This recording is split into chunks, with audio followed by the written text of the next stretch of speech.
السلام علیکم ورحمۃ اللہ وبرکاتہ۔ Islamic knowledge and Quran YouTube channel آپ کے لیے ریئل اسلامک ویڈیوز لے کر آتا ہے۔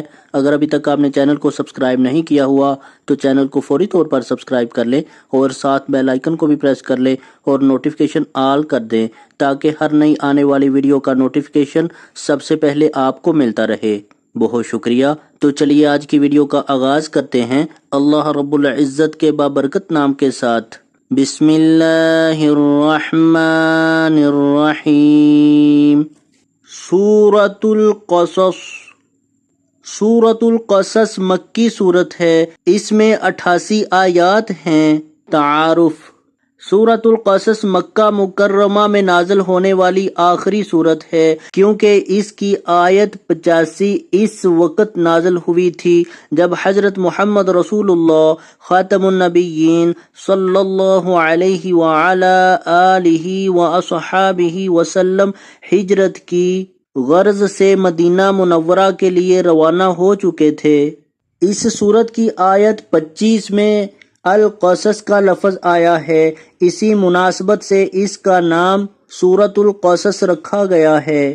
سورۃ القصص کا خلاصہ حضرت موسیٰ علیہ السلام کا ذکر کر کے حضرت محمد رسول اللہ خاتم النبیین صلی اللہ علیہ وعلا آلہ واصحابہ وسلم کی رسالت اور آپ کی دعوت کی سچائی کو ثابت کرنا ہے۔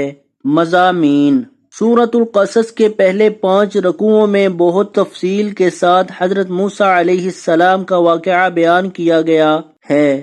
قرآن مجید میں پچھلے انبیاء کرام علیہم السلام میں سب سے زیادہ تفصیل کے ساتھ حضرت موسیٰ علیہ السلام کا ذکر آیا ہے، کیونکہ حضرت موسیٰ علیہ السلام کے حالات زندگی کی حضرت محمد رسول اللہ خاتم النبیین صلی اللہ علیہ وعلا آلہ واصحابہ وسلم کی سیرت طیبہ کے ساتھ کئی چیزوں میں مشابہت ہے۔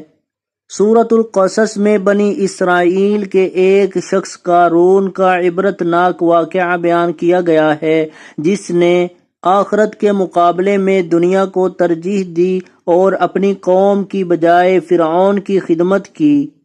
حضرت موسیٰ علیہ السلام نے اسے درست راستے پر آنے کی دعوت دی، لیکن وہ نہ مانا۔ یہ شخص اپنے پاس موجود مال و دولت کو اپنی ذاتی محنت اور اپنے علم کا نتیجہ قرار دیتا تھا اور اللہ تعالیٰ کے احسان اور نعمت کا انکار کرتا تھا۔ نتیجتاً قارون اپنے مال و اسباب کے ساتھ ہلاک کر دیا گیا۔ سورت کے اختتام پر حضرت محمد رسول اللہ خاتم النبیین صلی اللہ علیہ وعلا آلہ واصحابہ وسلم کی امت کو خصوصیت کے ساتھ یہ تلقین کی گئی ہے کہ اللہ تعالیٰ کے سوا کسی کی عبادت نہ کریں۔ تو آج کی ویڈیو اگر اچھی لگے تو اس کو لائک، شیئر اور کمنٹ میں اپنا اظہار ضرور کیجیے گا۔ ویڈیو دیکھنے کا بہت شکریہ۔ جزاکم اللہ احسن الجزاء فی الدنیا والآخرہ۔ السلام علیکم ورحمۃ اللہ وبرکاتہ۔